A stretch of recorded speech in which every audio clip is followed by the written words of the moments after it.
Last week we flew from Southern California to London, Canada to visit family and fit in a little art hunting along the way. I consider London my hometown, having lived here for much of my life. Many people know London as the birthplace of Hume Cronin, Ryan Gosling, and Rachel McAdams. But it's also one of Canada's great art cities, home to artists like Jack Chambers, Greg Cournot, and Paul Peel. It's also where I cut my teeth in the art business as a framer, publisher, gallerist, and art dealer. And today, the hunt continues. I finally discover what I've been searching for, the quintessential Canadian painting.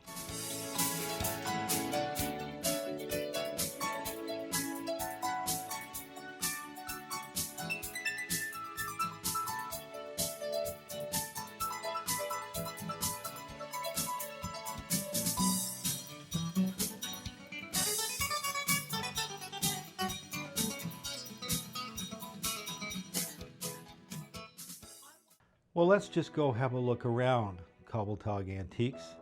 It's not just lots of paintings. I'll see what we can find. It's curious, it just says large painting, $225. I don't know, I mean, to me it's pretty dark and moody. I don't know if I'd want to hang that in my house. Would you, Stuart? Let's take that home. I don't think it's something I want on my wall. No, I don't know what statement he was trying to make. Like this thing here. Yeah. Yeah, it's Is that just some amateur who's done that? an amateur. Yeah. This is Jill Rand, but I don't know what Jill was trying to say.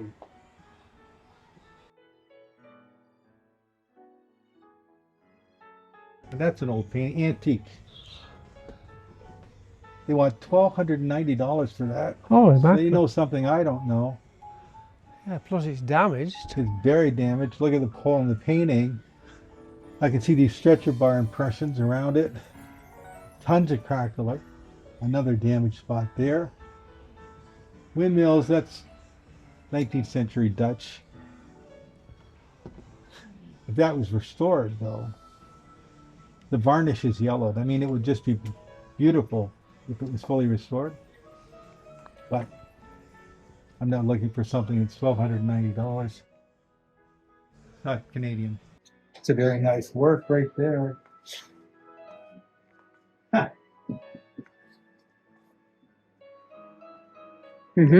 Very nice work. It's a reproduction. And now I see who the painter is, I understand.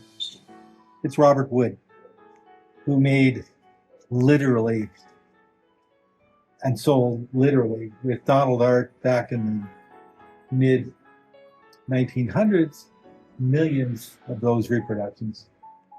He was a Laguna Beach painter. And here we are, we find his work in London, Ontario. It just shows you how ubiquitous Robert Wood's work is. It's nicely done. It's a print damage too. Now, a few moments ago, in the other antique wall, we saw an A.J.Casson print that was published by Bernard Loates. Lo and behold, right here, this is by his brother, Glen Loates.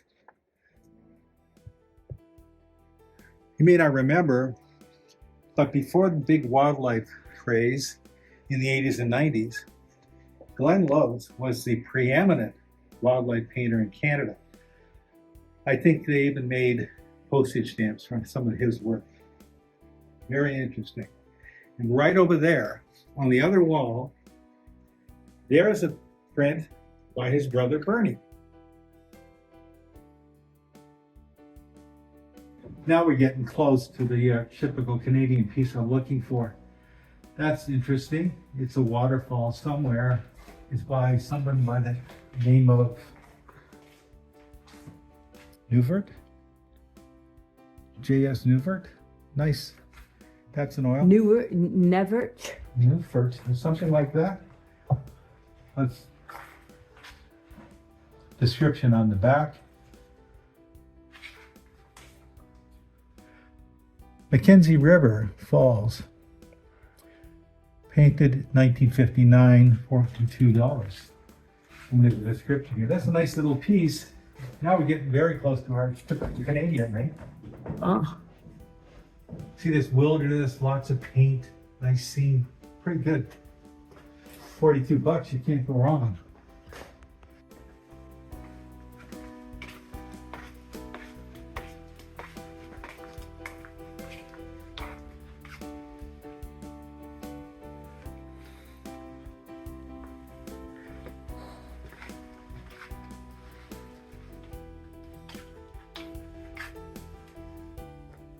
That's our typical Canadian. That's James Lorimer Keirstead, retired OPP police officer that picked up a palette knife and started painting with a palette knife and sold thousands of his prints and hundreds of originals. Very well known, hangs in a lot of living rooms in Southern Ontario. Antique oil painting in nice antique frame, $225. That is European, mass-produced European, flaking a bit. So a potboiler? It's mass-produced. I don't think it's a potboiler per se. There's more work in the picture than would be in a potboiler. Potboilers are made very quickly. Artists can produce one in an hour. That would take much more. It would take them a day. But still, factory produced. Same with this. And that. That's a very interesting painting. That's getting up that Canadian style that I talked about. Love the palette. Using red ochre in the background there with the soil. That's a consideration. Do you know who it's by? Well, it says, I don't know the artist off the top of my head. Rene Johnson. Pretty good.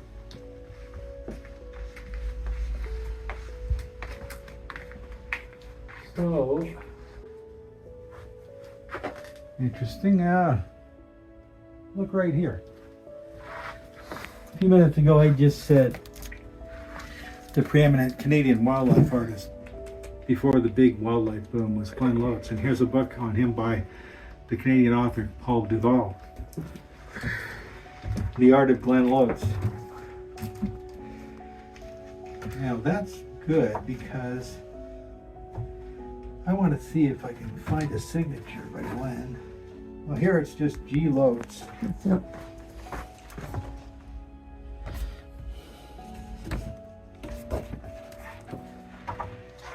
Same there, G. Loates. Looks like they're all G. Loates. Yeah. Looks like the typical signature for Glen was G. Loates. That helps me because I was actually second guessing myself on this piece back here. Okay, so we just looked in the book at the signature, they're all G. Loates. This actually looks like it has his full name printed out, Glen Loates. Now let's go look at that poster over here. So look at this signature. I think this is not Glen Loates. I think this is his brother, Bernie. I think it says M.B. Loates. Because they're both artists, but Bernie specialized in art publishing. The center mark there, those three stamped impressions, the center mark is Talisman Mark, which was Bernie's publishing company. In the last antique store, you recall me showing you that print that says by A.J.Casson. Bernie published that. Talisman Mark published that. But what he also did before then was when Casson was still alive, he published a lot of A.J.Casson's work, and they're signed. The first ones, the earliest ones are signed A.J.Casson, full signature. As time passed, and Casson, obviously getting older, couldn't keep up with the demand on his signing, he just went to a signature. So the later ones say A.J.C. And finally, like the one we saw in that last antique mall, there was no signature by Casson, it was just by A.J.Casson. If you find the ones that are signed A.J.Casson, they're the most valuable prints that came from Cobbletog Market. Right next door to Glen Loates, I think I found my archetypical Canadian painting. Look at this. Vintage Jules Beaupre framed oil painting, $269. Now, I don't know who Jules Beaupre is, but I can tell you by looking at it, by the way the paint has been applied, by the color palette that he's chosen, by the subject matter he's chosen,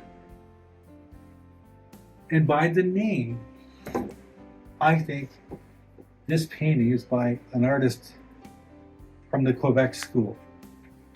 It's a Quebec landscape, in my opinion.